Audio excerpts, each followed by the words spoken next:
Adama Alilori. Sheikh Habibullah ṣàlàrólé. Sheikh Habibullah ìlàrólé. Bọ́tà fẹ́ bọ́tà bá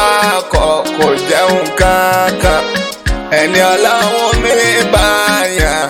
ṣàlàsíwájú. Tọrẹ gan ó pé kò yìn má dùn gidi gan. Adama Alilori. Adama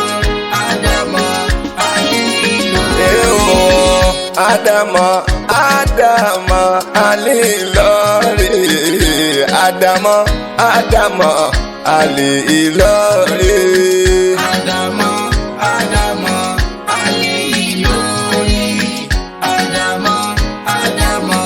Alilori.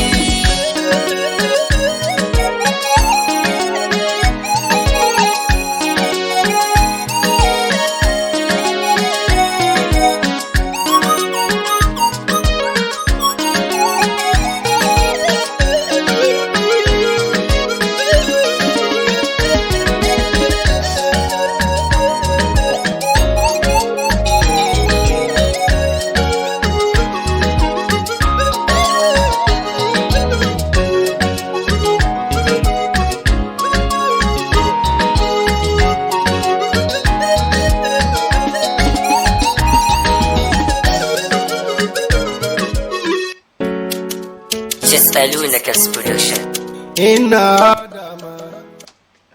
Now,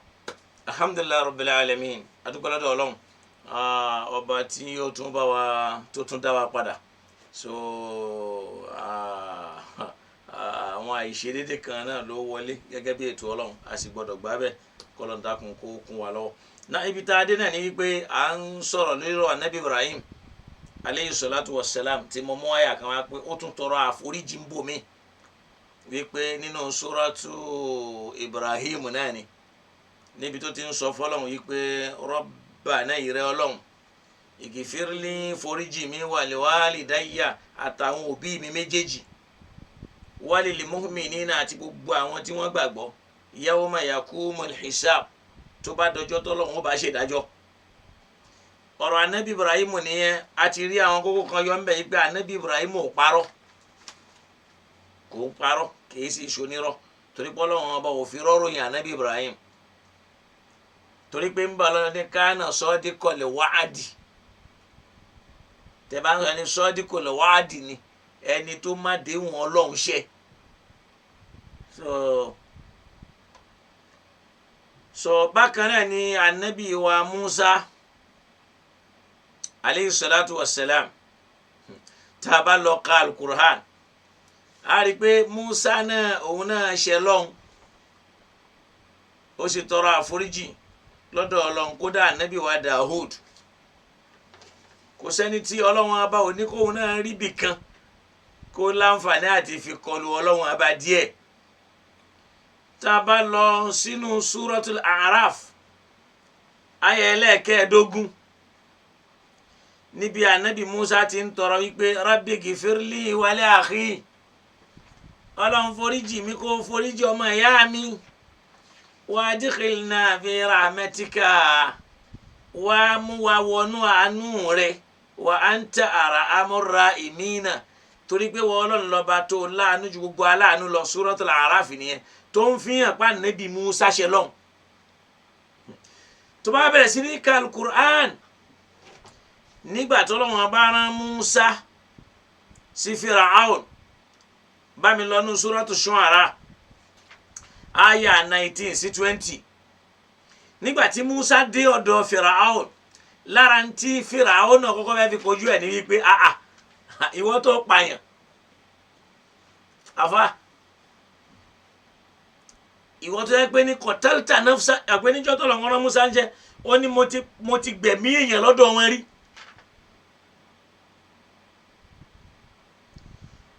Ó ní tí Firaun náà ń sọ fún Musa, àyá yẹn náà mo fẹ́ kó bá mi wò àbórí inú Suratu Shu'ara yìí ni. Kí ni tó bẹ̀rẹ̀ òkè ẹ̀?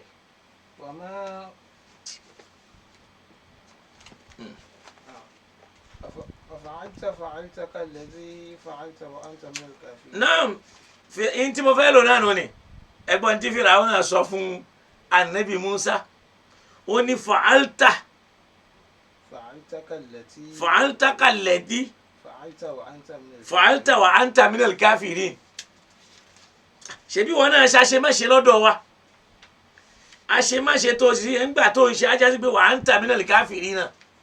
ajásí pé wọ́n fúnra ẹ̀ náà nínú ẹlẹ́ṣẹ̀ nìwọ náà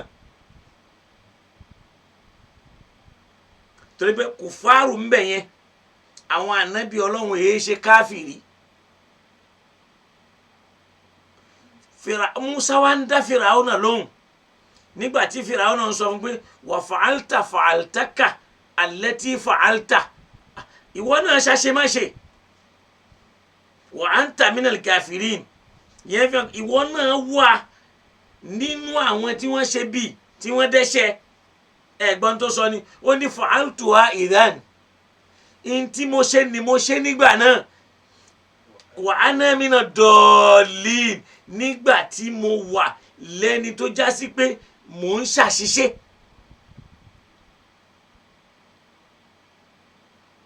ìyẹn ni pé kìí ṣe pé bóyá in tí mo dà á láníyàn àṣìṣe mo fi ṣe.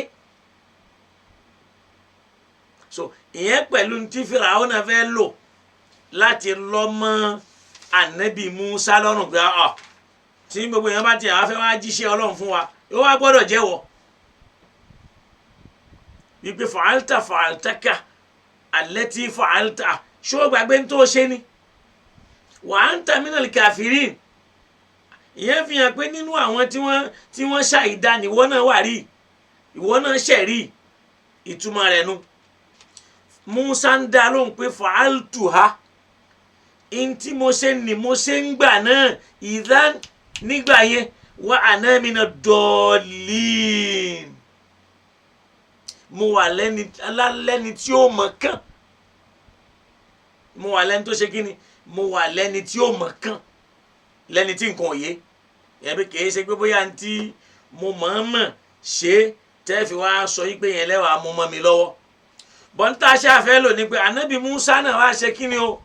òun náà bẹ lọ́hùn ó tọrọ àforíjì lọ́dọ̀ Ọlọ́run nígbà tó fẹ́ tọrọ àforíjì lọ́dọ̀ Ọlọ́run tá a bá lọ ka Suratul A'raf aya 156 ó ń sọ pé anta waliyuna ìrẹ́ Ọlọ́run wa bá ìwọ ló bá wá o ìwọ ló láṣẹ wa ìwọ ló ní wá faghfir lana foríjì wa warhamna kó ṣàánú wa wa anta khairul ghafirin torí pé wọ́n lọ́ba tó dáa jù nínú ẹni tí máa foríjì yẹn waktub lana fi hadhihi dunya hasana wa fil akhirah Ọlọ́run dákun wá jẹ́ kí dáadáa ṣe lọ́rùn yẹn fún wa láyé tá a wà yìí àti lọ́run torí pé kí ni inna uduna ilayka torá àti ṣẹ́rí padà sọ́dọ̀ rẹ̀ in tí wọ́n ń pè ní Yehudi náà làwọn tí wọ́n darí padà sọ́dọ̀ Ọlọ́run yẹn ni pé raja'na ilayka àti padà sọ́dọ̀ rẹ̀ qala adhabi usibu bihi man asha torí pé Ọlọ́run wa bá sọ pé ìyà mi èmi a máa fi jẹni tó bá wù mí wa rahmati wasa'at kulla shay'in àánú èmi Ọlọ́run gbogbo nǹkan ló sì kárí ọ̀rọ̀ pa àánú Ọlọ́run ò sí lára ẹnìkan àánú Ọlọ́run tí ń bẹ lára káfìrí àánú Ọlọ́run tó wà lára ẹlẹ́bọ tí ò mọ Ọlọ́run rárá tọ́lọ́run ń ṣàánú ẹ̀ ó ní fasaktubuha lilladhina yattaqun àmì Ọlọ́run màá mú ó ti di ọ̀ranyàn fáwọn tí wọ́n ń bẹ̀rù Ọlọ́run kí n ṣàánú wọn. wa yutuna zakata àtàwọn tí wọ́n ń yan zaka walladhina hum bi ayatina yu'minun àtàwọn tí wọ́n já sí pé wọ́n nígbàgbọ́ nínú àwọn àmì wa Suratul A'raf ló wà nínú àyà mi tá a bá lọ ka Suratul Qasas àyà 16 ó ní qala rabbi Musa ní ìrẹ́ Ọlọ́run ọba o inni zalamtu nafsi mo ti ṣàbòsí ara mi faghfir li foríjì mi faghfara lahu Ọlọ́run dẹ̀ foríjì innahu huwal afuwwu arrahim huwal ghafurur rahim torí pé Ọlọ́run ọba ní ọba tí máa ń foríjì yẹn tí ó tún kẹ́yàn ni bóyá tí àwọn ò bá rí tú dáadáa yóò bá kájọ pé Al-Quran sọ fún wa pé he said, my Lord, verily I have wronged myself, so forgive. So forgive me. So he forgive him. He is the forgiving, the most merciful. Tó fi hàn pé Musa náà ṣẹ̀ lọ́hùn. Ọlọ́run sì foríjì. Lára ibi tí Musa ti wá kí wá lẹ̀ṣẹ̀ tà Nábì Musa. Sọ́lọ́hun ìkanlárí hùn. Náà ni pé lára ibi tọ́lọ́hun tó ti ṣe pé falamma afaqa níjó ló ń fẹ́ lọ́lọ́hun. Tọ́lọ́hun ní ò lè rí mi. Ṣàpò ó yẹ kó gbà sọ́lọ́hun lẹ́nu pé ò lè ṣe kíni, ò lè rí mi kó sì má béèrè mọ́. Ṣàpò níjọ́ tọ́lọ́hun bá Nábì Ibrahim sọ̀rọ̀, ó ní awalamu tu'min.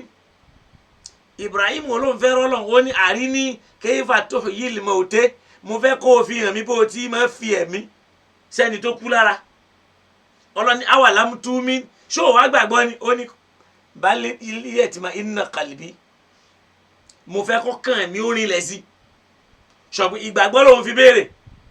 Musa béèrè pé ìrẹ Ọlọ́run o, mo fẹ́ rí ọ. Ọlọ́run dẹ̀ sọ lan tarani, ó lè rí mi láéláé, tòun tí bẹ́ẹ̀ ó lòun fẹ́ rí. Ọlọ́run dẹ̀ ní unzur ila al-jabal fa in istaqarra makanahu fa sawfa tarani, máa wo òkè nì. Tókè yẹn bá sì ń jókè, ó fẹ́ yá tó padà rí mi. Ìmọ́lẹ̀ Ọlọ́run sì tàn sára òkè, òkè sì wó lulẹ̀. Musa dẹ̀ dákú. Falamma afaqa, nígbà tí Musa sì tají, kí ló wí ní subhanaka tubtu ilayka, mímọ́ rẹ o, mo tọrọ àforíjì lọ́dọ̀ rẹ o. Mo ṣe kíni, mo tọrọ àforíjì lọ́dọ̀ rẹ, wa ana awwalul mu'minina, èmi náà ti wá wà nínú àkọ́kọ́ ẹni tó gbàgbọ́ pé òun ẹ̀ lè rí ọ, ò ṣe é rí. Ìyẹn fi hàn pé àwọn ànábì Ọlọ́run náà láwọn àyè ibi tí wọ́n ti ń ṣe lọ́hùn, Ọlọ́run sì máa dáríjì wọn. Àwọn kì í máa fi ẹ̀ṣẹ̀ tí wọ́n falẹ̀ pápápá lọ́lọ́run ó pè wọ́n ṣàkíyèsí. Ànábì wa Dawud alayhi salatu wassalam, tẹ́ bá gbọ́ ọ̀nà tó ń gbà ṣe lọ́hùn, ọ̀tọ̀ ní táwọn àfọ́ńtẹ̀fsírì ń sọ. Àwọn àfọ́ńtẹ̀fsírì ni ó gbà yàwó ẹnìkan ni, ọ̀rọ̀ tí ò dáa. Wọ́n ló wá rán ẹnìyẹn lógún. Àwọn ìtàn náà pààyàn lẹ́rìn púpọ̀. Wọ́n ní níjọ́ kan ló ń wà lórí bákónì, ló wá rẹ̀ ẹyẹ kan tí ń fò lọ, ló wá ń tẹ̀lé ẹyẹ yẹn lọ. Lẹ́yẹ yẹn wá lọ bà lé arábìnrin yẹn tí ń wẹ̀ ní léèwẹ̀. Ìmá ní kò ń bu ẹyẹ yẹn so àwọn róńdó méjì tí ń bẹ láyà arábìnrin yẹn lọ́wọ́ ẹwọ̀rọ̀ rádaràda nínú tafsir, nínú àwọn tírẹ̀sì.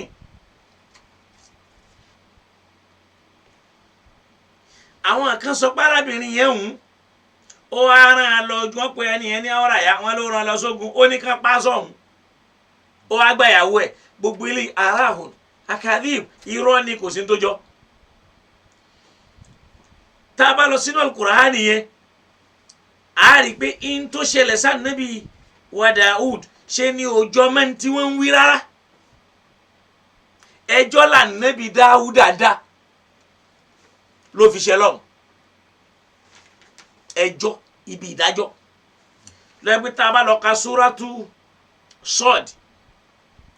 níbi àyà 21-24, kódà tá a bá wo òkè rẹ̀ níbi ẹnìkan t'Al-Qur'ani sọ fún wa yìí pé àwọn èèyàn méjì kan wọ́n wọlé wá bá Nábì Dawud, àmọ́ kò mọ ibi tí wọ́n gbà wọlé. Wíwọlé tí wọ́n wọlé ní ẹ̀rù bà, àyà rẹ̀ já. Wọ́n dẹ̀ sọ pé la takhaf, má bẹ̀rù, khasmani, àwa méjì tá a wà yìí à ń jà ni. Èmi ní tèmi,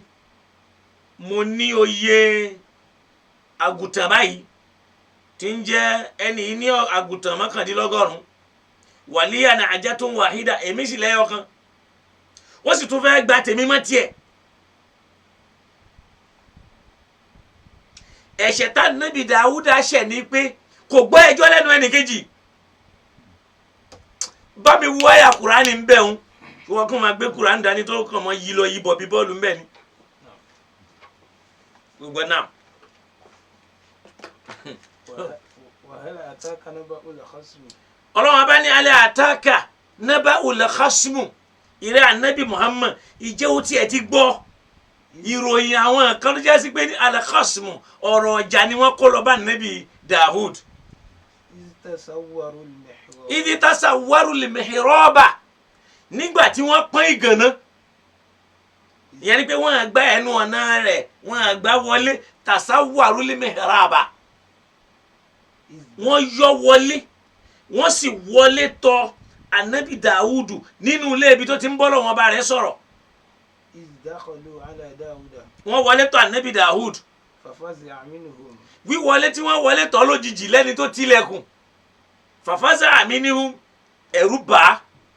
torí pé káyé èèyàn já nínú ìṣesí àwọn ànábì Ọlọ́run ni. قالوا لا تخف qalu la takhaf wọ́n wá ń sọ fún ànábì Dawudu wípé má bẹ̀rù o. خصمان بغى بعضنا على ẹ بعض máa gbọ́ o khasmani bagha ba'duna ala ba'din ṣe ni pé tasawwaru ni ó ń fi hàn pé àwọn tí wọ́n wọlé pọ̀ فاحكم wọ́n wá ní la takhafu má bẹ̀rù o. khasmani àwọn èèyàn méjì kan ni wọ́n ń jà بغى بعضنا على bagha ba'duna ala ba'din tẹ́nìkan ṣàbòsí ẹnìkan tó fẹ́ gba ẹ̀tọ́ ẹlẹ́tọ̀ọ́. فاحكم بيننا بالحق fahkum baynana bil haqqi à ń fẹ́ kó o bá wa dá ẹjọ́ náà láàrin wa pẹ̀lú òdodo. ولا تشتت واهدنا إلى سواء الصراط ọ̀ya mò ń gbọ́. إن هذا أخي له masha Allah ẹni wá ní inna hadha akhi ṣẹ̀rẹ́ ni tẹ́ ń wò yìí èkejì mi ni. له 99 lahu 99 nahjatan ó ní ọgọ́rùn kan 99 ìyẹn ni pé mọ́kàndínlọ́gọ́rùn náà ni agbo ẹran tí ń bẹ lọ́dọ̀ rẹ̀. ولي نعجة واحدة wàlíyà najatun wahidatu èmi sì lẹ́yọ̀ ọ̀kan. فقال أكفلنيها وعزني في ó الخدمة sì tún sọ pé àfìlì ní ha èyí tí ń bẹ lọ́dọ̀ rẹ̀ ni òun fẹ́ kó yànda rẹ̀ fún mi. wa azzani fil khitabi ọ̀rọ̀ yẹn sì rẹ̀ yìí ó sì lẹ́nu jù mí lọ ó قال lágbára jù mí lọ. قال لقد ظلمك ṣé بسؤال ẹ mọ̀ yìí pé ẹnìkan ló rojọ́ ó yẹ ká Nábì Dàúdù ó jẹ́ kẹ́lòmíì rojọ́ ó kàn dájọ́ ni pé laqad zalamaka bisu'ali najika ila ní àjìjì ó ti ṣàbòsí níbi pé ó ń béèrè ẹran rẹ̀ ó tún fẹ́ kún tiẹ̀ ẹnu bí tá Nábì Dàúdù ti ṣe lọ nìyẹn táwọn afá bẹ̀rẹ̀ sí ní parọ́ wípé ẹ̀yin ó gbà ìyàwó ẹnìkan ni. وإن كثيرا من الخلطاء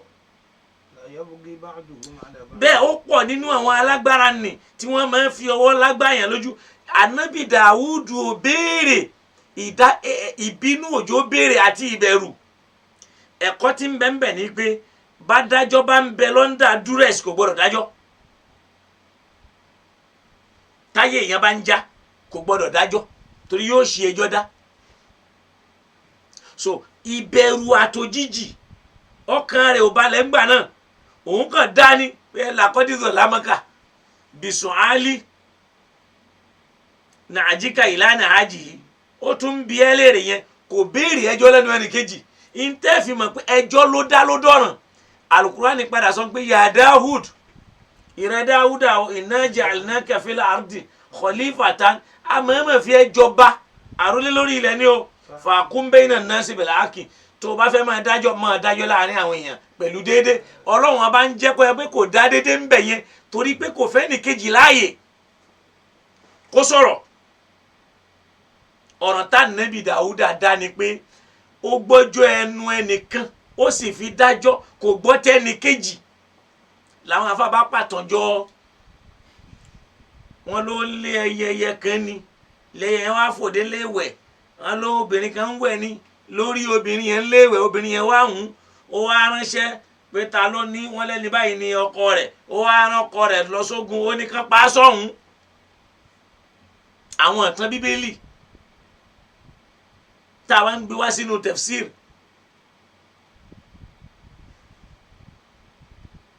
so yẹn fi hàn yí pé ẹ wo àwọn àkàríbù àwọn ọ̀rọ̀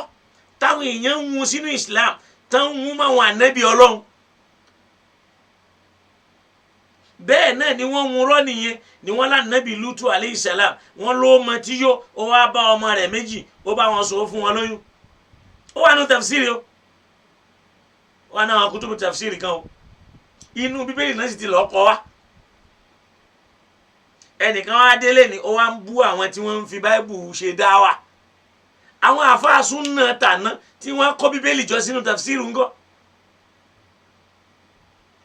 kí wọ́n lẹ́wàá sọ ń pa àwọn yìí àbí nínú tafsiri Ibnu Kathiri kọ ìtàn Pọ́ọ̀lù síbẹ̀ àti Bánábà pàǹnẹ́bí Ọlọ́run ni wọ́n nínú súrátù Yásìn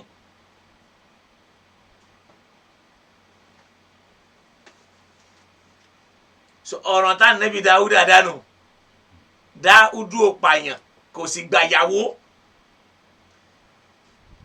àmọ́ tí wọ́n máa ń sábà sọ nígbà nẹ́bí Dáúdà gbàyàwó ẹnìkan nínú àwọn ọmọ ẹlẹ́yìn rẹ̀ hádàkẹ́sì bò wọ́n fìtẹ́rà irọ́ lélẹ̀ àdàdà parọ́ tí ò da rárá faliyadhu billahi min dhalik ọlọ́mọdé a máa bá wọn sọ̀rọ̀ ẹ̀ kí wàá là nẹ́bí Dáúdù wá wí zọ́nà nígbà tọ́rọ̀ yẹn wá ṣẹlẹ̀ níbẹ̀ ó ní zọ́nà Dáúdà níbẹ̀ yẹn ni Dáúdà ti wá rí àmọ̀dájú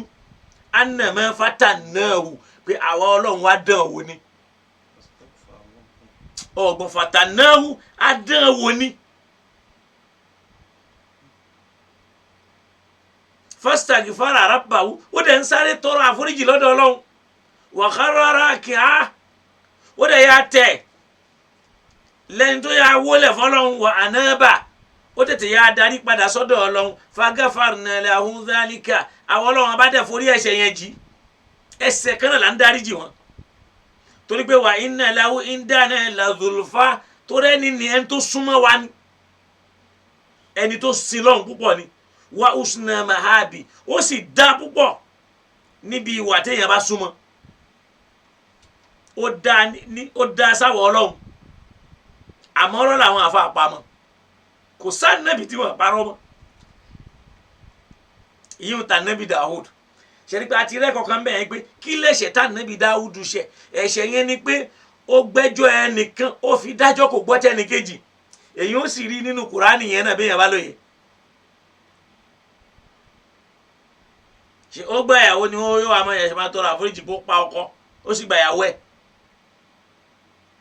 àwọn afáàṣì ń sọ wọ́n sì ń wí o wọ́n sì fi ń pàtàn nú ayé o bákan náà Ànábì Sulaiman alayhi salam bẹ́ẹ̀ náà lòun náà níbi tó ti kù pẹ̀lú Ọlọ́run tábàlọ́ka súrọ́tù Sọ́d àyà 35 ó ní Rabbi gìfírlì ìrẹ́ Ọlọ́run ọba foríjì mi wá àbùlí mùlìkà ń foríjì mi wá tamí lọ́rẹ́ ọlá kan láyàmbà rílẹ̀ àdí mímbà àdí tí ò ní tọ́sẹ́nì kankan lẹ́yìn tèmi mọ́ ìnáka antal wahabu torí pé ìwọ Ọlọ́run lọ́ba tí máa tani lọ́rẹ tí wọ́n bá mú bí wá wọ́n lá Nábì Sulaiman wọ́n lè ní ó fẹ́ràn ìyàwó rẹ̀ kan ni ó wá mú ọ̀ka fún ìyàwó rẹ̀ ní pé òun fẹ́ lọ́ọ́ wẹ̀ Ṣàìtánù wá dé ló bá gbé àwòrán Nábì Sulaiman wọ̀ lẹ́nu Ọlọ́run ló bá gba ọ̀ka lọ́dọ̀ ìyàwó lọ́lá bá bọ́ lọ́wọ́ Sulaiman ní bá ń pẹja káàkiri létí omi ó wá pẹja títí ló fi wá pẹja ńjọ́ kan ló wá rẹ́ja kan ló wá pa ẹja yẹn ló wá là ló wá bá ọ̀ka yẹn lọ́wọ́ rẹ̀ lọ́lá wá padà sọ́dọ̀ ẹ̀ inna lillahi wa inna ilayhi raji'un àwọn ọ̀tàn yẹn náà wà táwọn afáàmọ́ ń sábà pa ẹ dákun ẹ bira yín léèrè ṣe ìlú tá Nábì Sulaiman ń gbé ṣe odò ń bẹ létí rẹ̀ odò ń bẹ́ńbẹ́ ni gbọ́ ọlọ́run ní wàrísà Sulaimanu Dawud Sulaimanu jogún ọlá látọ̀dọ̀ ànábì Dawud ni ọlá yẹn bù áyà gan ẹnu bí tóun ti kọsẹ̀ náà ni wípé ó béèrè ntẹ́nìkan ò béèrè rí ntẹ́nìkan ò béèrè rí torí pé òun náà máa gbá ntó ń béèrè yẹn bàbá rẹ̀ ṣe ọlá kù fóun ni òun wá béèrè pé kọ́lá mọ̀ṣẹ́ kù fẹ́ lómi.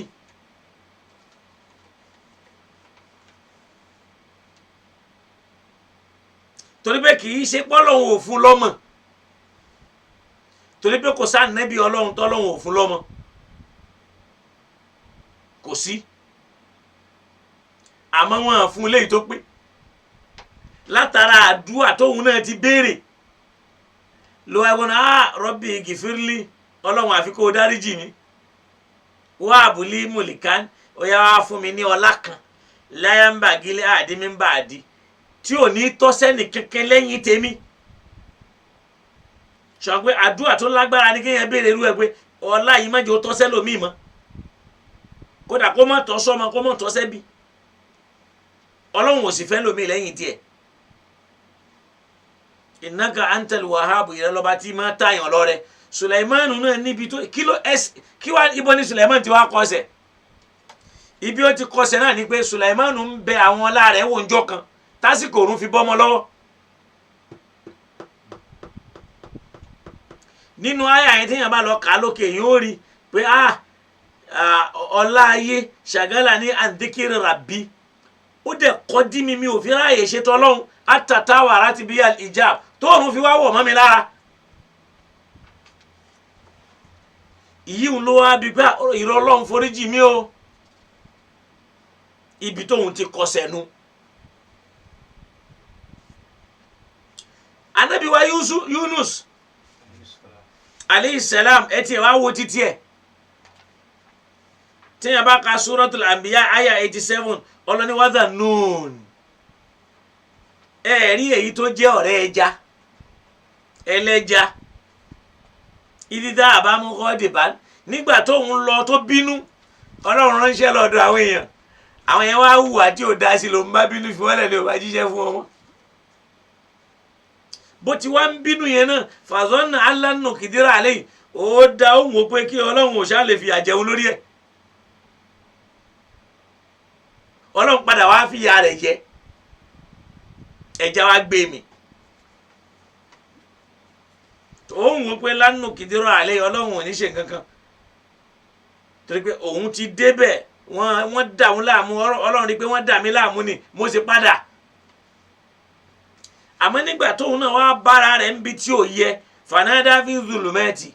ó wá pe ọlọ́run nínú òkùnkùn pé an la ilaha illa anta kò sẹ́ni téèyàn gbọ́dọ̀ gbọ́rọ̀ sí lẹ́nu yàtọ̀ sí wọ ọlọ́run subhanaka inni kuntu minaz zalimina mímọ́ rẹ̀ èmi náà ti wà náà tí wọ́n yà bò sí ẹja gbé mi bẹ́ẹ̀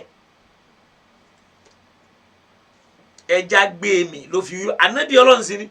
òjíṣẹ́ ọlọ́run sí ni ìntàfẹ́ lò ní pé àwọn ànábì ọlọ́run yìí wọ́n ní ìsímà níbi iṣẹ́ tá a rán wọn níbòmí wọ́n ní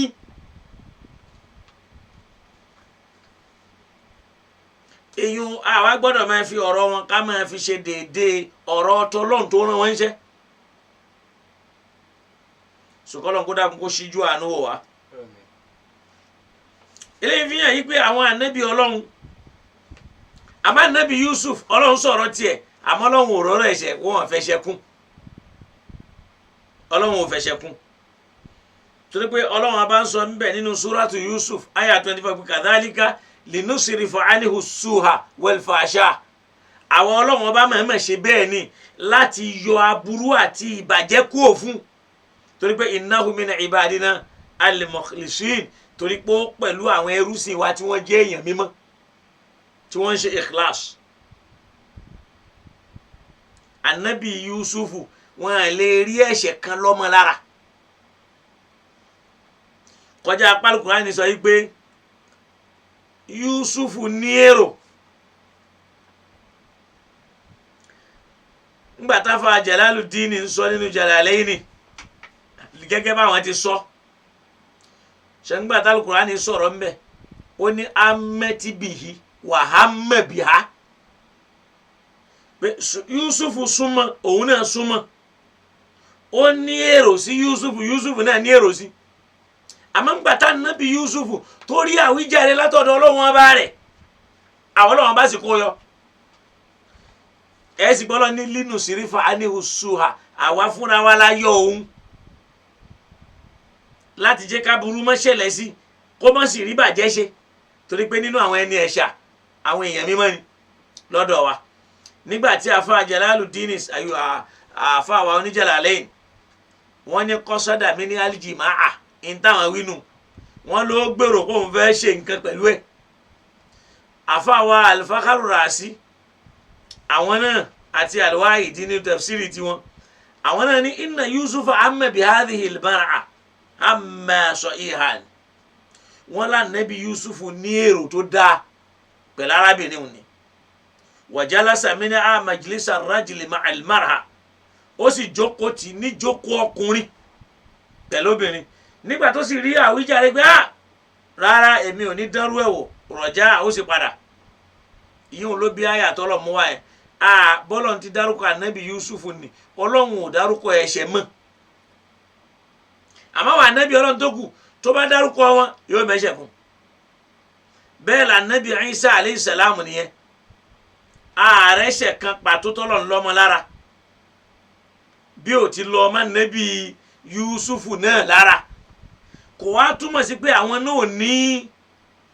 ibi tí wọ́n ti ṣe ó kù díẹ̀ káàtó torí pé báyà pé bí wọ́n ti wí lọ́dọ̀ wọn Ọlọ́run yìí pé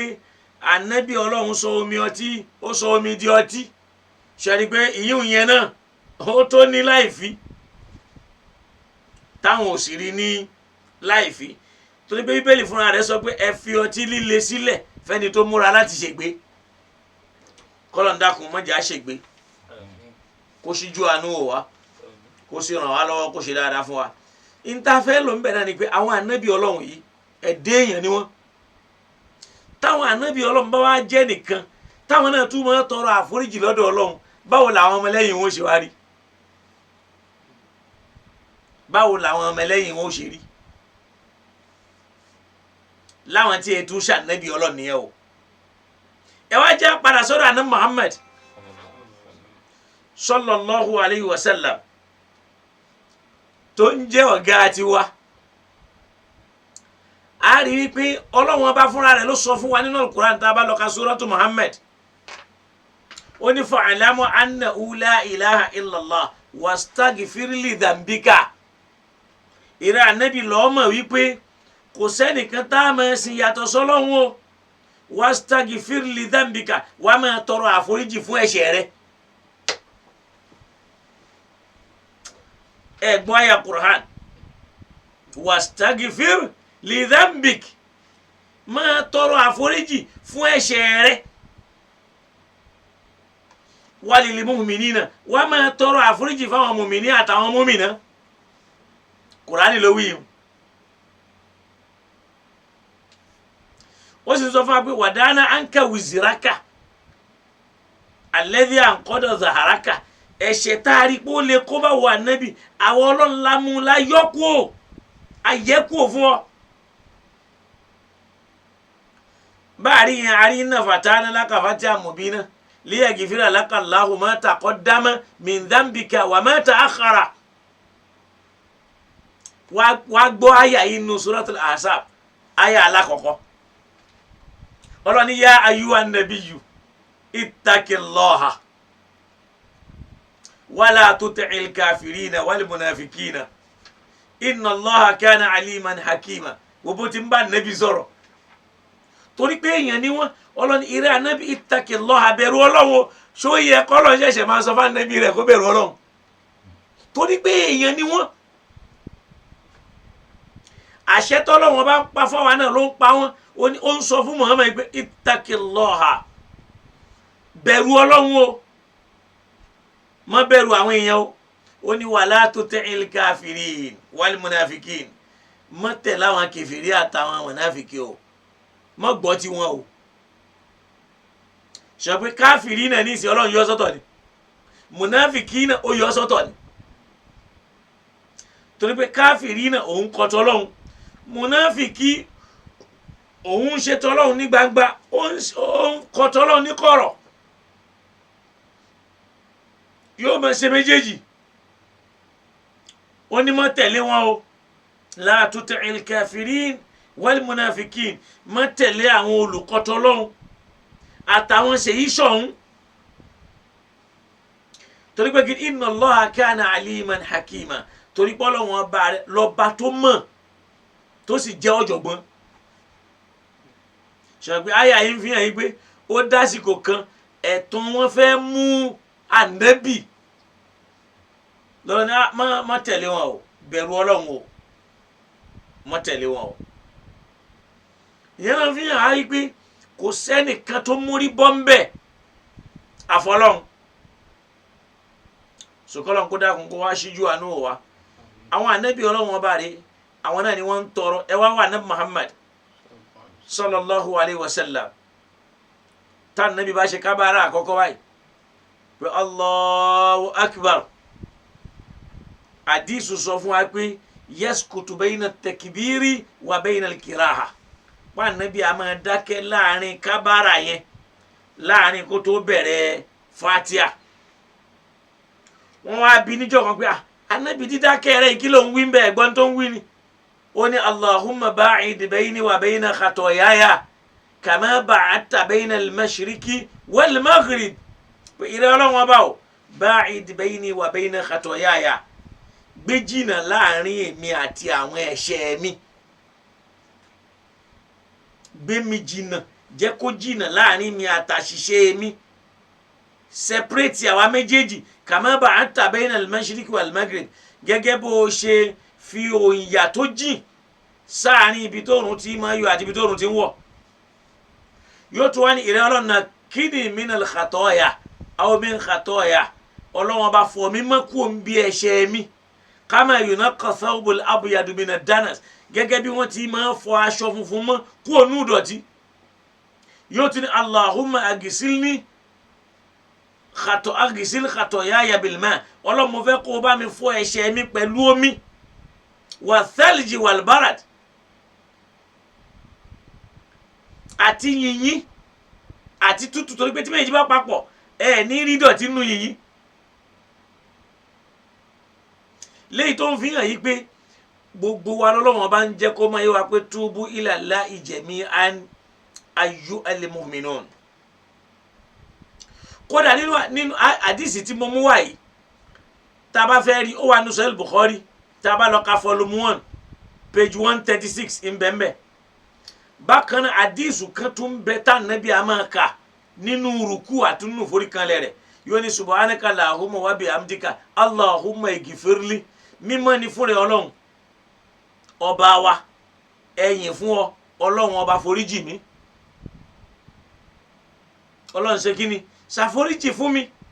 tá nàbí bá ń bẹ lọ́wọ́n àforíjì ẹ dákun kí là wá ń wò tá a bá wo Suratun Nasr ńkọ́ wastaghfiru innahu kana tawwaba Ọlọ́run dídí wastaghfir li dambika máa tọrọ àforíjì fún ẹ̀ṣẹ̀ rẹ̀ walil mu'minin wá máa tọrọ àforíjì fún àwọn mu'mini Suratu Muhammad náà kọ́ ló wà inú Suratu Muhammad ni ó dáa pé àyà yẹn bí àyà bí 18 nǹkan ni bí nǹkan báyìí níbi tọ́lọ́ ti ń bá Nábì sọ̀rọ̀ yìí pé fa'lamu annahu la ilaha illallah lọ́mọ̀ pé kò sẹ́nìkan àyà 19 náà ni sùkọ́lọ̀ kó dàkún kó ṣíjú àánú wa kó ràn wá lọ́wọ́ kò sẹ́nìkan tó mórí bọ́ ń bí ẹ̀ṣẹ̀ kò sì sẹ́nìkan tó mórí bọ́ ń bí àṣìṣe àmọ́ ká máa sọ fáwọn yẹn pé àwọn ànábì Ọlọ́run wọn ní ìsímọ̀ gbogbo ń tá ànábì bá ti sọ láfi wá ń dájọ́ apààyàn tá à ń lọ ọmọ ànábì àwa lọ mọ́ a máa sọ pé ìsímọ̀ yẹn wà pé ànábì ò ní sọ̀rọ̀ ìfẹ́ ẹnu àwa máa parọ́ mọ́ gbogbo ń tá ànábì ò wí tá ànábì ò ṣe a máa lọ ọmọ ànábì ọlọ́run dẹ̀ ní kúlí innama ana basharun mithlukum sọ fún wọn pé ẹ̀dẹ́ èèyàn bíi tiyín lèmi náà yuha ilayya wọ́n ń fọ̀rọ̀ ránṣẹ́ sí mi ni. anabi dẹ̀ sọ pé la tatruni kama atarati nasara nabiyyahum ilaha ẹ má yìn mí láyìn jù gẹ́gẹ́ bí àwọn nasara ti yìn anabi wọn títí wọ́n sì sọ dọ́lọ́hun torí pé àwọn náà fẹ́ fẹ́ràn anabi afẹ́ yìn anabi ló dá wàhálà alẹ́ láàfin wa máa gbérò yin oríṣiríṣi àtẹ̀yí tí ò sí àtẹ̀yí tó wà kọ́lọ̀ ń kó dákun kó ṣíjú àánú wa ní tí màá wá fi parí ẹ̀ ni pé ẹrú ọlọ́run kan bẹ̀rẹ̀ yìí pé ìrun arìnrìn àjò ṣé túláàsì ni pé èèyàn gbọ́dọ̀ kí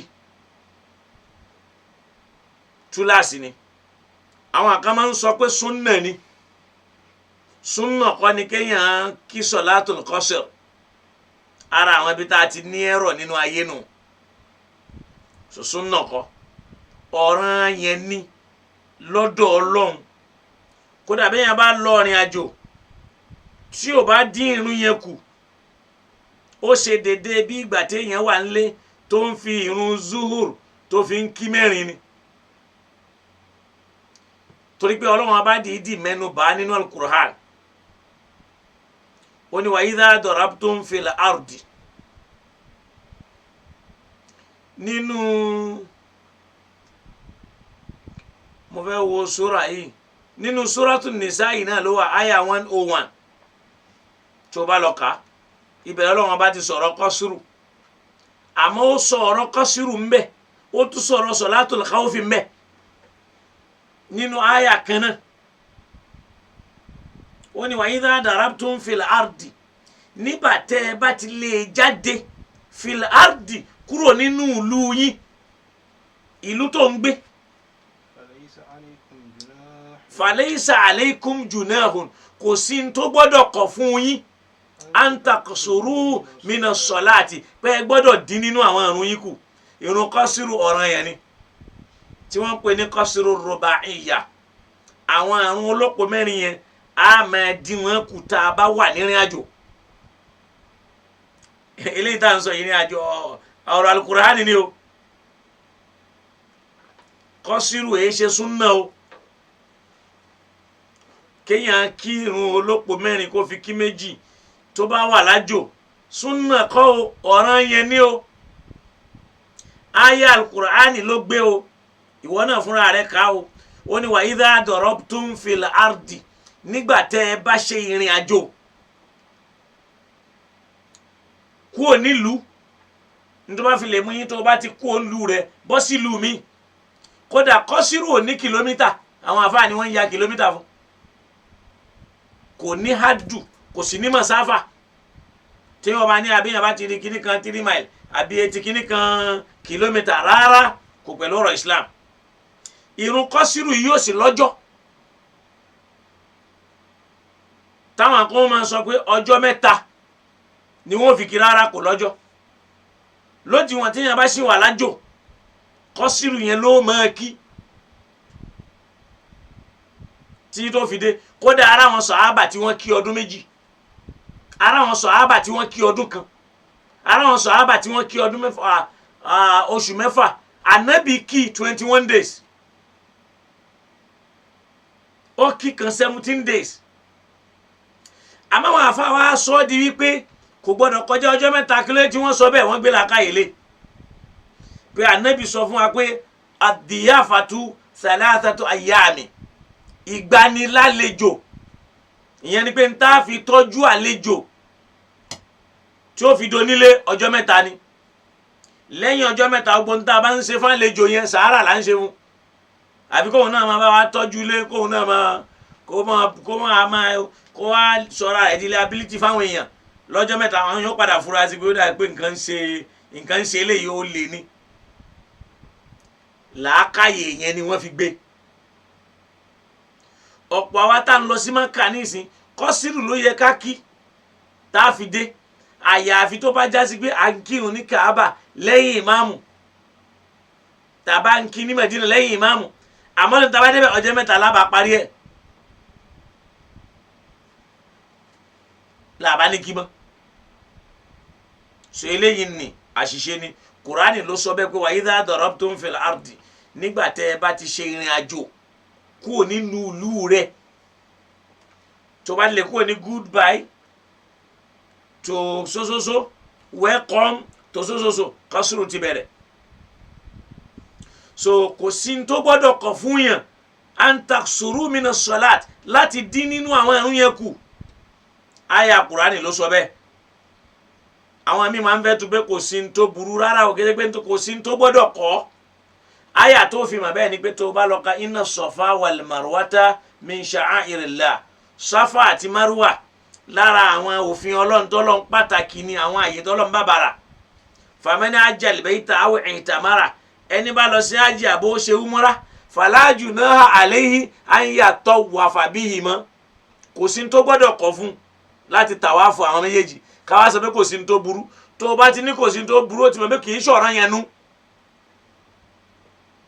àyà yẹn ń sọ pé mẹ́níwù nìtúmọ̀ rẹ̀ kò sí tó gbọ́dọ̀ kọ̀ fún ènìyàn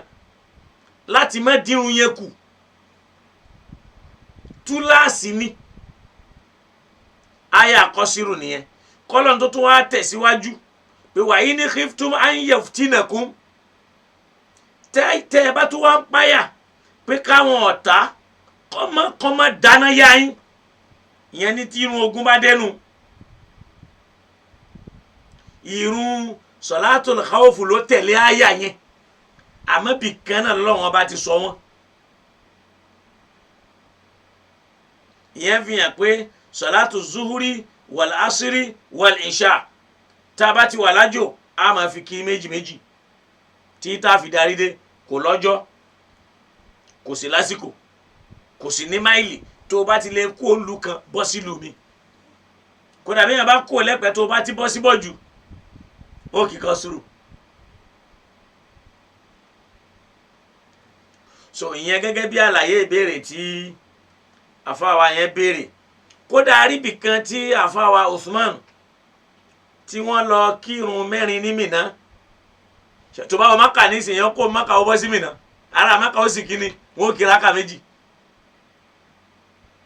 Mákà sí Mínà ṣùgbọ́n pé ìlú kan náà ni kódà ibi tí ó jìnnà tó bẹ́ẹ̀ ànábì àmàdébẹ́ àmàkíkọ́ sùúrù ìyẹn máa ń sọ pé òun náà tú ó nẹnu díẹ̀ bóyá tọ́lọ́run bá mú ọjọ́ kan wá á padà sọ̀rọ̀ lórí ẹ̀ torí pé ìrun kọ́sírù yìí ó tú láàsì ni níbi ìrìn àjò tó gùn àti níbi ìrìn àjò tí ó gùn kọ́lọ̀ kó dákun kó ṣíjú àánú wá ọ̀rọ̀ yẹn lòun àti irun jímọ̀ ṣàpé irun jímọ̀ alákà méjì ni lẹ́ni àmọ́ sọ̀rọ̀ yẹn mọ́ ó wà ní kì í sọ̀rọ̀ yẹn fóbìnrin tálùkà ní yá ayú alladhina amanu ó fi hàn yí pé tọ́lọ́n bá ní yá ayú alladhina amanu kutiba alaykumus siyamu obìnrin ò pẹ̀lú nù àbí tóbìnrin ò bá ti wọnú yá ayú alladhina amanu ti bí tọ́lọ́n bá ní yá ayú alladhina amanu àti Allah wa àti rasula ṣóbìnrin ò wá pẹ̀lú ni arabi tí wọ́n ti kó bá wa tí wọ́n mú àdìsù wá láti fi gé obìnrin mọ́lé pé irun rẹ̀ ò sí mọ́ṣáláṣí wọ́n ní kì í ṣọ̀rọ̀ yẹn ní kó kí jímọ̀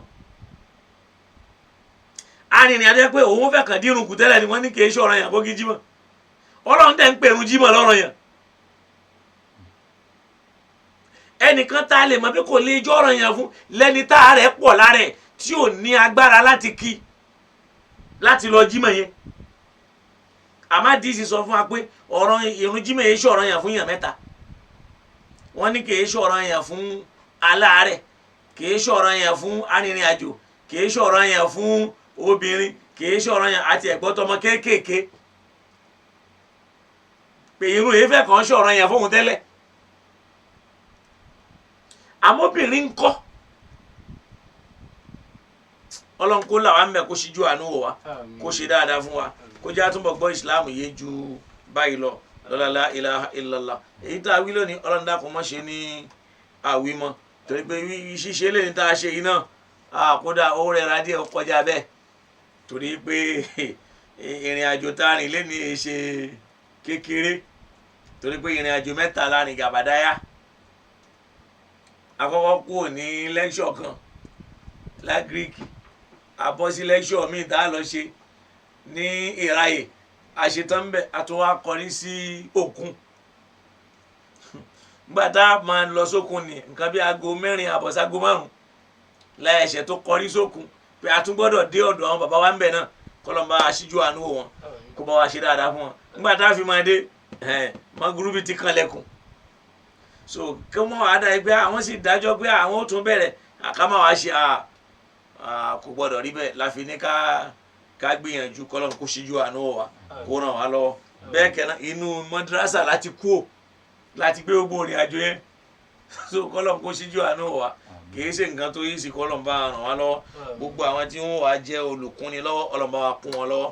pàápàá ló torí àfáwà Muhammadu Jamil Abubakar àti gbogbo àwa tó kù tá a fẹ́ ran ètò yìí lọ́wọ́ ọlọ́mọba wa ran kó wa lọ́wọ́ kó bá wa ṣíjú àánú wọ̀nyí kó bá wa ṣe dáadáa sí àpàrà sí ibú àpàrà sí ìgbà ọlọ́mọdé ó wọlé tó ẹnìkankan wa lọ́la la ilaha illallah ó wá ṣe é ṣe kó já sí pé bóyá wà ọjọ́ kan tí ó máa jẹ́ pé Salatul Qasr yìí gan á wà á tírìtì ẹ̀ á wà á máa dárúkọ àwọn tí wọ́n ti kí ànábì ti kí ní 17 days ó kí ní 21 days kò lọ́jọ́ kò sì ní kìlómítà sòtó o bá fi lè kú ló ń lù yín bọ́ míì Qasr ti bẹ̀rẹ̀ fún ẹ lójú wọn tó bá yẹ pé àwọn tó bá yẹ pé o láǹfààní kó o wá rí jàmọ́ tẹ o bá wọn kírun tó fẹ́ jẹ aládàá jẹ̀mọ́ yẹn kò sí láì fi kó o bá wọn kí àmọ́ pé wọ́n ló ń kí pẹ̀lú àwọn nǹkan tí wọ́n jọ ṣe rìn àjò Qasr ẹ̀ ló máa kí kọ́lọ́n kó bá wa ṣíjú àánú wa kó ṣe dáadáa fún wa kó ràn wá lọ afá ẹ dákun ẹ jẹ́ mọ́ mi ẹ bá mi fi Ádámù Ali lórí ẹ bá mi fi sí. Bàbá wa lágbègbè. Ádámù.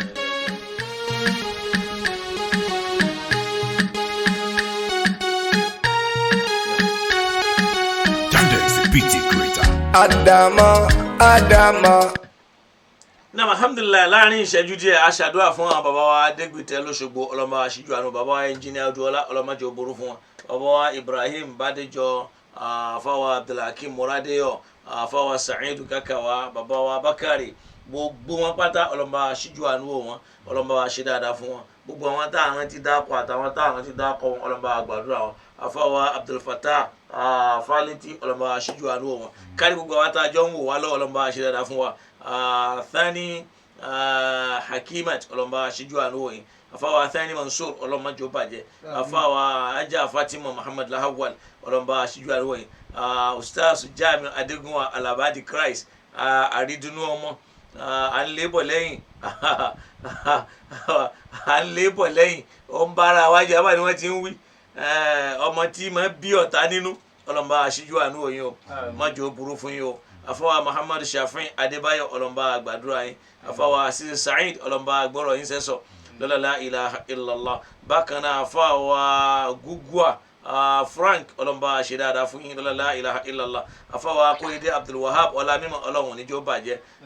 afọwà Sheikhani Abudayan ọlọ́run níjó burú Yusuf Abiodun ọlọ́mọba àgbàdúrà yín lọ́la la ilaha illallah Oyèbọ́lá Abdulaziz ọlọ́mọba wà pẹ̀lú yín Abe Sanusi ọlọ́mọba aṣíjú àánú òyìn Abe Mo ọlọ́run níjó bàjẹ́ Ajá Ramat Abike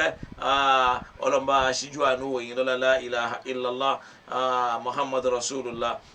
ọlọ́run dákun bá wa aṣíjú àánú òwà Bùkánlá Balógun Alẹ́ṣin lọ́yẹ ọlọ́run níjó bàjẹ́ fún yín o kọlọmba agbọrọ yín sẹsọ o lọlá la ilaha illallah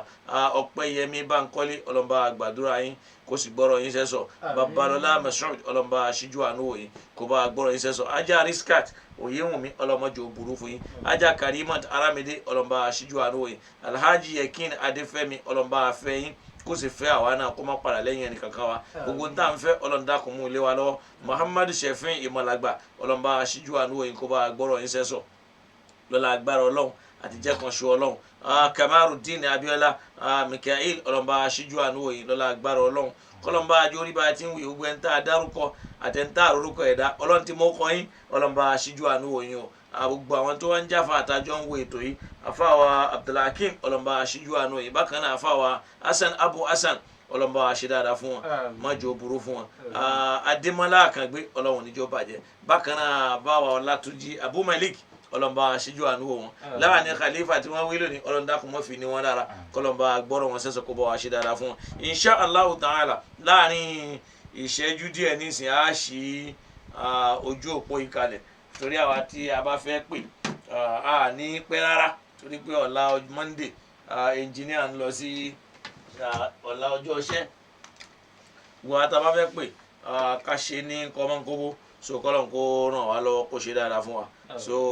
ojú òpó yẹn ó ti wà ní ṣíṣí fáwa tí a bá fẹ́ pè tá a bá fẹ́ dá sí ètò yìí àfa wa. Ali lori Adama. Salamu alaikum. Salamu alaikum. Salamu alaikum. Ẹ bá wa yí ntẹ́ fi ń gbọ́ wa yẹn ẹ bá wa yí lẹ̀. Ẹ bá wa yí kinní yẹn lẹ̀ à ń gbọ́ kó má lọ pọ̀ sí. Naam.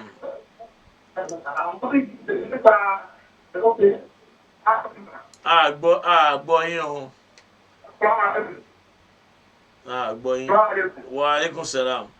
Ta ló ń pè wá láti bo? Naam.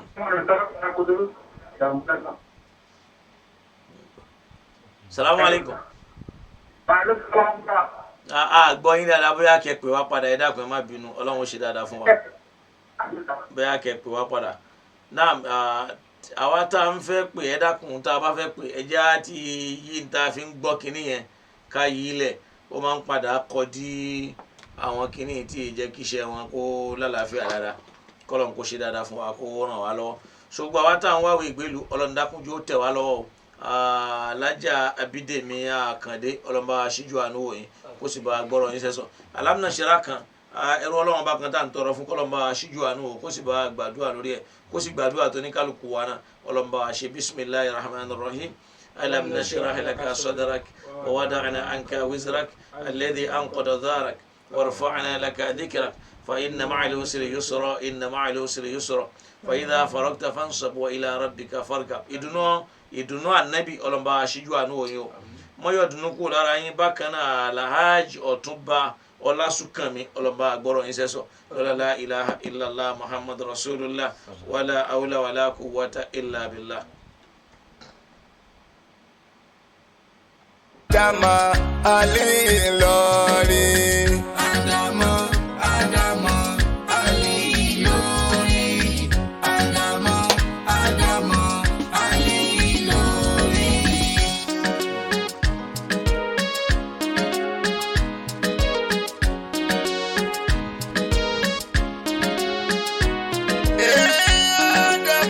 Adama Ali lori. Adama 507. Salamu alaikum. Wa alaikum salam. Naam, ẹ dákun ta ló ń pè wá láti bọ̀ sí. Assalamu alaikum. Èmi Gogo Frank, àmọ́ Misbah olórúkọ mi. Àti Morocco ni mo ti ń pè. Masha Allah, kò ní bàjẹ́ lágbára Ọlọ́run. Ọ̀rọ̀ tẹ́ sọ láìpẹ́ nípa ìrun yẹn. Naam. Abidjan ni mò ń gbé àmọ́ lọ́wọ́lọ́wọ́ báyìí Morocco ni mo wà. Naam. Mo wá fẹ́ kí irú òun wo torí mo máa ń kí zuri ní mẹ́rin gbẹgẹ mo sì máa ń kí mí pé bíbá yìí kì í ṣe pé kò sáàyè láti kí ni mo ní mo fẹ́ pé mélòó ló yẹ kí n máa kí zuri àti asiri àti ìṣá ìbá. náà òpó méjì lẹ́ẹ̀ máa fi kí lódiwọ̀n tó bá já sí pé ẹ ṣe ìrìn àjò lọ́bẹ̀ ni. sọ̀bẹ̀gẹ́ bálùkùrá ń ṣe gbé wá pé wa idha darabtum fil ardi tẹ́ bá ti lè ṣe ìrìn àjò kúrò ní ìlú yín fala junaha alaykum an taqsuru min as-salat kò sí tó gbọ́dọ̀ kọ̀ fún yín láti má dìrun yín kù so òfin ni látọ̀dọ̀ Ọlọ́run bọ̀ súnà làwọn èèyàn máa ń pè kì í ṣe súnà tó bá wá já sí pé ìṣẹ̀lẹ̀ tí wá fẹ́ pámánẹ́ǹtì tẹ gbàwé ìgbélú ń bẹ̀ tẹ ti dọmọ onílùú á ti mọ̀ pé ti dọmọ onílùú ń bẹ̀ ẹ nílé máa kíkọ́ sùúrù àwọn pé ẹ ṣe ìrìn àjò tẹ́ ń lọ tẹ́ ń padà ní so ẹ máa kíkọ́ sùúrù yín ni so bí yẹn ṣe jẹ́ nù. kò ní gbà. kò ní àsìkò kò ní magrubi kò kàn magrubi kò kàn zoro àwọn mẹ́rin yẹn náà ni àdínkù máa wọ̀ kò kàn ṣubú àwọn tó bá jó lópo mẹ́rin bíi azuhur wàlẹ̀ asir wàlẹ̀ isha náà la máa ń dínkù sí méjì so kọ́lọ́n kó ṣíjú àánú wa. Àmín. tọ́jọ́ ètò Ọlọ́run alhamdulillah àlékún mímọ́. àmì ala jazakumullahu khair. so adúpẹ́ lọ́dọ̀ àwọn búrọ́dà wa ọlọ́mọba wa ṣe dáadáa fún wọn kò eléyìí Kùránì ló wí bẹ́ẹ̀ ó kú lọ́rọ̀ yìí pé wọ́n fẹ́ ṣì àwọn èèyàn lọ́nà bẹ́ẹ̀ pé súnà làwọn èèyàn máa ń fi wí tẹ́lẹ̀tẹ́lẹ̀ àmọ́ mọ̀ pé á fún lọ́jọ́ kan láti fi tún ṣàlàyé ṣẹ́gẹ́tì mi nísìn kó lè bàa yé àwọn èèyàn dáadáa bọ̀ ìbéèrè lẹ́nìkan béèrè so náà ló bi tí mo kàn fi mú wá báyẹn. Ìlọrin.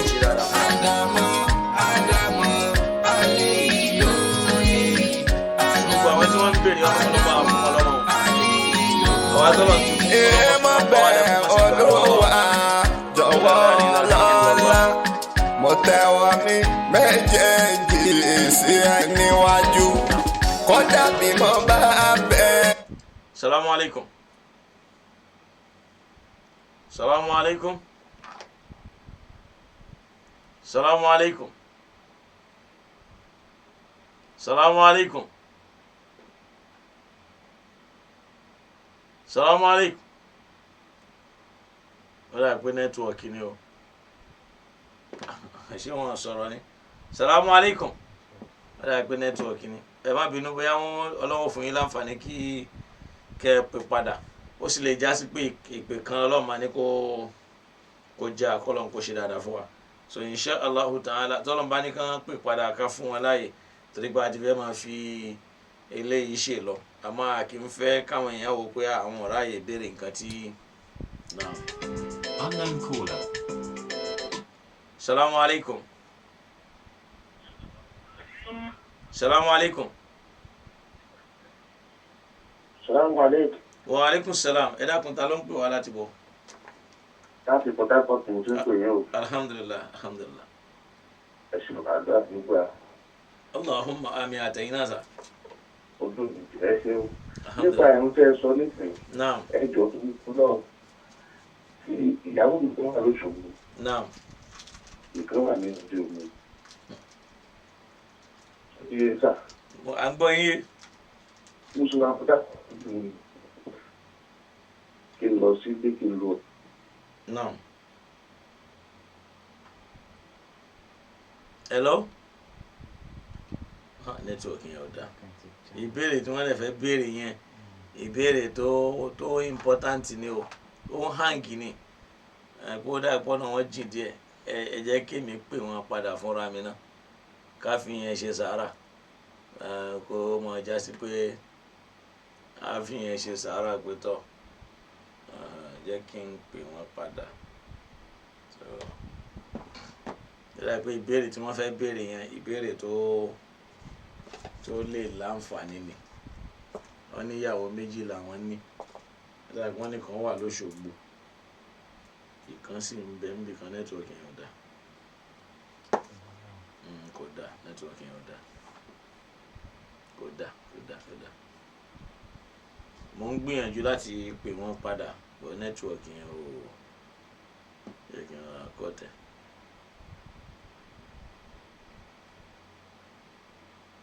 bọ̀ insha Allah ta'ala bóyá tó bá dẹjọ́ Jímọ̀ kó má jẹ́ òun gala máa fi ṣe láàlò ní topic so gbogbo béèrè táwọn èèyàn bá wá fẹ́ béèrè lórí ẹgbà náà insha Allah ta'ala ẹ jẹ́ ká jẹ́ kó di ọjọ́ Jímọ̀ lágbára Ọlọ́run a kúkú mú a fi ṣe ìrun arìnrìn àjò so pẹ̀lú ògùn lọ́dọ̀ Ọlọ́run a lè ṣàlàyé dáadáa lórí ẹ̀ tí ò ní jẹ́ àlàyé tí ó kàn jẹ́ kékeré tó mọ níwọ̀nba so kọlọ́n kó ṣíjú àánú o Allahumma rabbana atina fid dunya hasana wa fil akhirati hasana wa qina adhaban nar tawaffana muslimina walhiqna bis salihin bákan náà tún ṣàdúrà fún Abdullahi Basunu Adams ọlọ́mọba àṣídáadáa fún yìí o Ọlọ́run níjó burú fẹ́ni kankan wá o gbogbo ẹni tí ọlá awáyé wá ṣe eré aṣàdúrà fún yín o gbogbo ẹni tọ́lọ́run ọba ní tí ò ní ká mẹ́nu bó kọ yín à ń ṣàdúrà fún yín pẹ̀lú ọkàn àti ẹ̀mí ojú tẹ́ ẹ fi ń wò wá Ọlọ́run dákun Ọlọ́run níjó fọ́ bẹ́ẹ̀ náà létí tẹ́ ẹ fi ń gbọ́ wá Ọlọ́run níjó di àlàáfíà náà Ọlọ́run ní bá wa gbà kó ń bẹ̀ á mọ rọrọ̀ sí á mọ lọ́lá sí á sì mọ lówó sí pẹ̀lú ògo lọ́dọ̀ Ọlọ́run a nílò gbésí ayé wa nínú ọgbà ẹ̀wọ̀n a sì nílò pẹ̀lú ìnira a nílò pẹ̀lú àárẹ̀ a máa lọ wájú kọ́lọ́n wọlé apọ́lọ́n lọ́ba tí a ń bẹ̀ láti bá wa ṣe fún wa kọ́lọ́n bá wa ṣe بأكل لا إله إلا الله محمد رسول الله ولا حول ولا قوة إلا بالله. الفاتحة. بسم الله الرحمن الرحيم. الحمد لله رب العالمين الرحمن الرحيم مالك يوم الدين إياك نعبد وإياك نستعين اهدنا الصراط المستقيم صراط الذين أنعمت عليهم. irúṣẹ́ wo Ádámà ṣáni kí wọ́n jẹ́ má ṣe fún mi lọ́mọ gbàjẹ́ rí mú mi. Ádámù, Ádámù, Àlìlórí. Ádámù, Ádámù, Àlìlórí. Ohun tó wẹ̀ lẹ́nu ẹ̀ ló lè fẹnu sọ. Ìwọ̀fà lẹ́nu ní Yorùbá máa ń wí. Bọ́wú ẹ̀ ó pé tọ́gì ṣáló fẹ́ bí. Ọmọ bí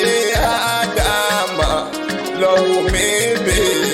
Ọmọ tó máa gbógo sí lámú mi ga ni.